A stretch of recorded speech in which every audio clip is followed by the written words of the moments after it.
On this episode of AMA Air, learn about some exciting new partnerships that AMA has formed. Also, hear a government affairs representative share how you can help secure our hobby's future. And find out which AMA charter club is being recognized for doing good in its community. All that and more on this episode of AMA Air.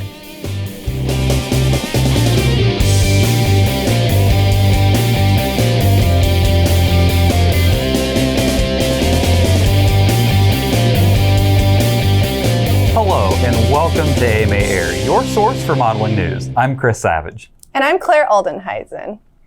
Well, fall is finally upon us here at AMA Quarters. I'm wearing my fall hair, as you can see, a little longer than the last episode. It's wonderful. What I have of it left is longer now. You're a fall person though, right? Yes, I love fall. So I'm from California originally, and we don't really have 4 seasons. We have hot and not so hot. So Right.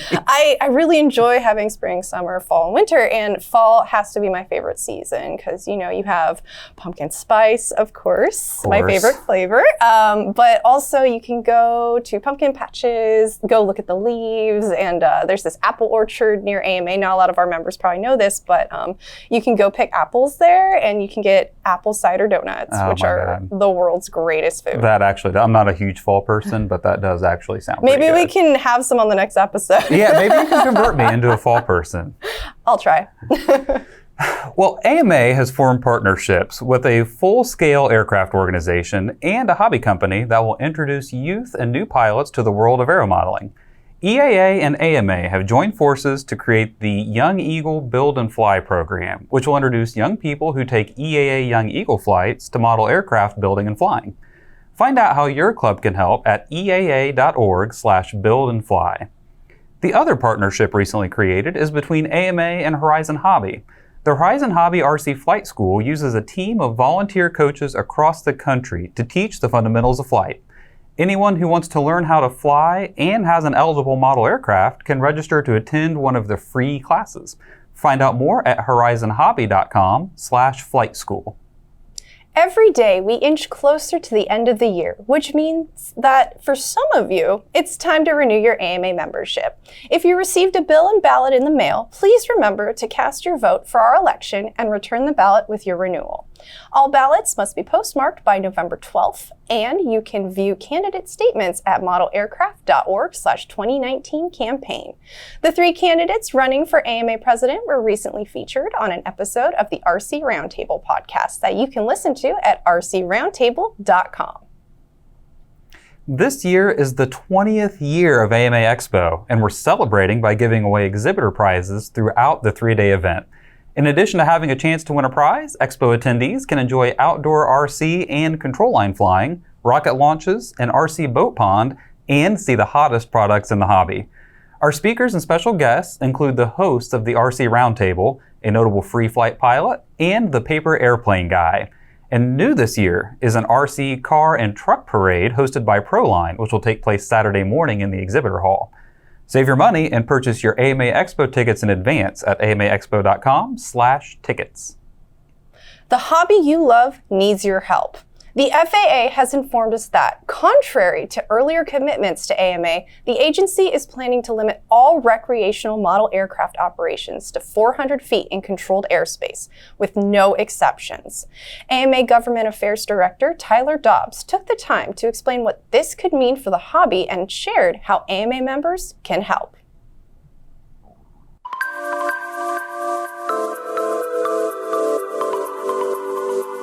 I've got Tyler Dobbs here, who's the AMA Director of Government Affairs. Tyler, thank you for joining us. Oh, you're welcome. I'm glad to be here. Thanks for having me. So the reason we're having this special episode, we've had some developments come up with our negotiations with the FAA, and we wanted to kind of talk a little bit about it more in depth than what the messaging that went out on Monday was. So if you don't mind, Tyler, talk a little bit about what that messaging was, what the FAA has kind of been saying, and what our response has been.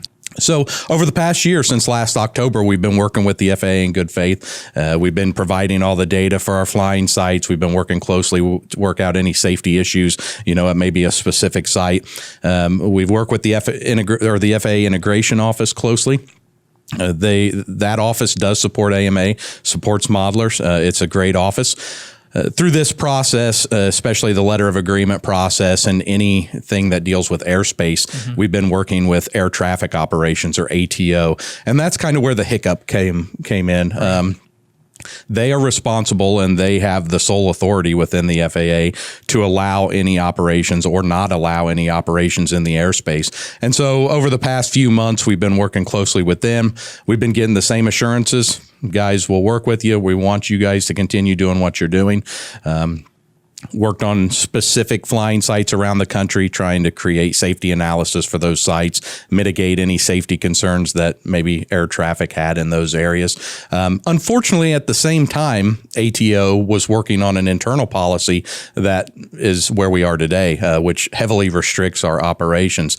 As many of you know, they're saying now in controlled airspace, they will not allow operations to go above 400 feet. And in uncontrolled airspace, they will only allow flights up to 700 or 1,200 feet. And there's no exemption process for that. There's no waiver process for that. Have we talked to those same people that had given us assurances that this wasn't going to be an issue? Have we talked to those guys and said, hey, what's going on? We have. We've asked that question many times, and that's one reason why we're reaching out to Congress. We've been in we've been on the Hill in offices over the past few weeks. We've been keeping them updated through this entire process. Once this hit, we were back in DC and we said, listen, you guys gave us these assurances. Right. You told us that you wanted the FAA to work with us. They have up to this point, but they're no longer working with us, so we need your help. And we've had a number of offices that are willing to pick up the phone, make a call to the FAA and say, guys, you're hurting AMA, you're killing them. You're supposed to be integrating these aircraft into the airspace. And while you may be integrating some of the disciplines, you aren't integrating all of them. Right. You've got thermal soaring, you've got turbine jets, you've got large model aircraft, all of these things, which now may not happen. Thermal soaring, that's altitude certainly at 400 feet. That's a no-go. Yeah, 700 feet. This would kill those disciplines. It would kill it.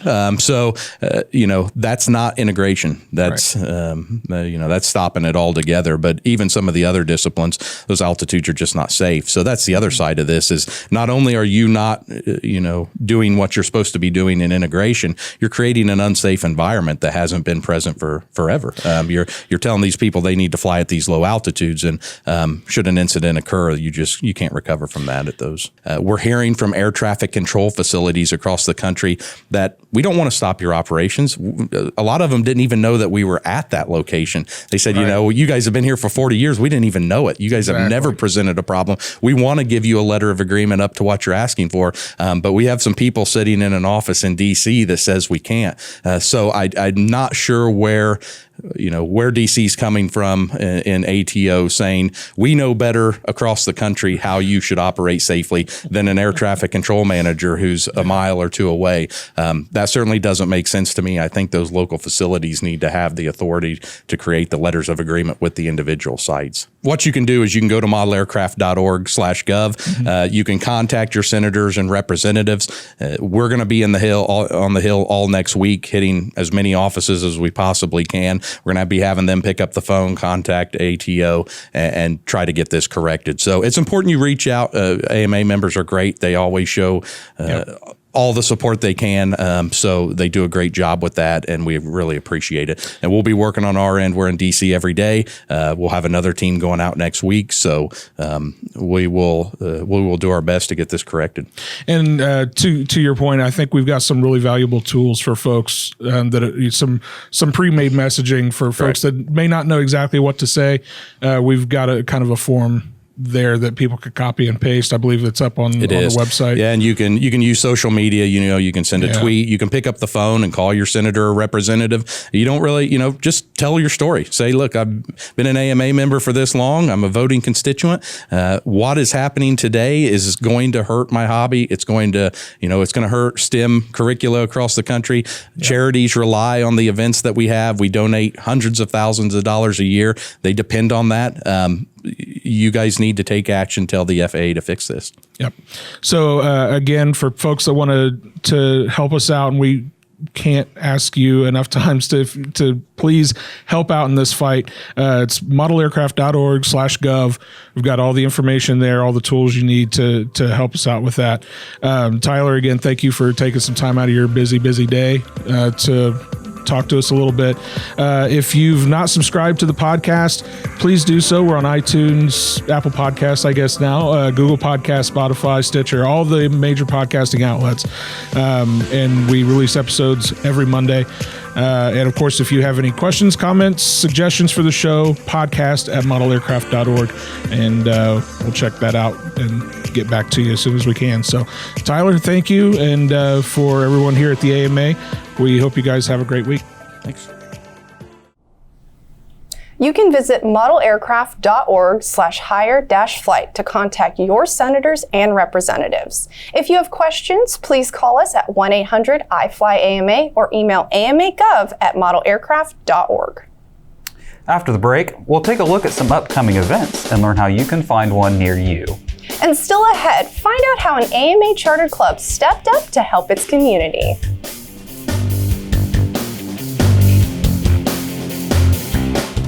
The 2019 AMA Expo will take place at the Fairplex Exposition Complex in Pomona, California on November 1st through the 3rd. AMA Expo will feature family-friendly activities including indoor and outdoor model aircraft flying, a night air show, rocket launches, drone racing, radio-controlled cars and trucks, a model boat pond, and so much more. Cars, trains, and boats galore. Visitors will have access to a 4,500 square foot boat pond and a track set aside for drag racing and street racing RC cars and trucks. This year's Expo Speaker Series guests will include the hosts of the RC Roundtable, Rob Romash, inventor, competitor, and president of Eclipse Toys, and John M. Collins, also known as the Paper Airplane Guy. In addition, more than 80 exhibitors will be featured at AMA Expo, highlighting new products and offering demonstrations. Get your tickets now at amaexpo.com. The Charlotte Aeromodelers will hold its EDF Jets over Monroe November 1st and 2nd at McCracken Aerodrome in Monroe, North Carolina. The fly-in is only for EDF-powered jets. Any aircraft that burns fuel for propulsion, including glow, gas, and kerosene, are welcome at the Internal Combustion Engine Fun Fly. The event takes place November 2nd in Williamsburg, Virginia. You can swap and shop till you drop at the Chicagoland RC Modelers 39th Annual Swap and Shop. The November 2nd event will be held at St. John Lutheran School in Mount Prospect, Illinois. About 25 tables of model aircraft items will be available at the Marks RC Flea Market and Auction on November 2nd. The Murraysville Area RC Society is holding the Pennsylvania event that begins at 7:30 a.m. EDF, nitro, and turbine-powered RC jets are invited to the El Paso Radio Controllers Afterburner Jet Rally. The 4-day event kicks off November 7th in El Paso, Texas. Warbirds from World War I to the present will take to the sky November 9th at the Fightertown Military Fly-In. The gathering, hosted by the Bay City Flyers, will be held in Lando Lakes, Florida. For more information on these events, or to find one in your area, check out the sanctioned event calendar in Model Aviation Magazine or at modelaircraft.org. When we return, find out how you can share your thoughts about this show with us.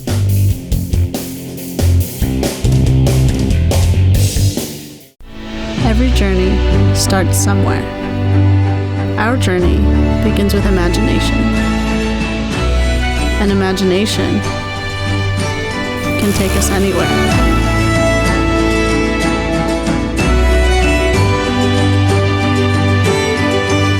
Because the best journeys end with new beginnings.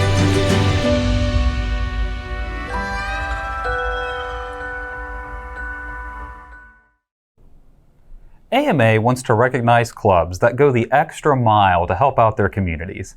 Our Flying for Good program does just that. This month, we want to highlight the Buckla Aero Sportsman Club of Quakertown, Pennsylvania. This club held a fun fly September 14th and 15th that benefited the Trumpersville Fire Company and the Bucks County SPCA. More than $1,300 was raised to split between the two charities. If you know of a club that deserves recognition for giving back, you can nominate it at amafoundation.modelaircraft.org/flyingforgood. We're curious about what you think of AMA Air. Please take a brief survey at air.modelaircraft.org or leave your comments below. You know, I really hope people take advantage of that because I personally love getting feedback about the show. There are a lot of folks here at AMA that put a lot of effort into this. And it's great to hear, both good and bad, how it's working out for the viewers. Yeah, me too. I love getting emails from our viewers. It's actually kind of a highlight when I get one in my inbox amidst all of the busy work, and then I have this email saying, hey, you did a great job on air. I loved you guys, Makes me feel good. It makes us happy. Definitely. So take a few minutes and give us your feedback. We really are interested to hear what you've got to say. And that's it for this episode of AMA Air. You can stay connected with us by following us on Facebook, Twitter, and Instagram. For even more videos, make sure you subscribe to our YouTube channel. And from all of us here at AMA, thanks for watching. We'll see you next time, but for now, I guess it's time to go pick apples. Yeah.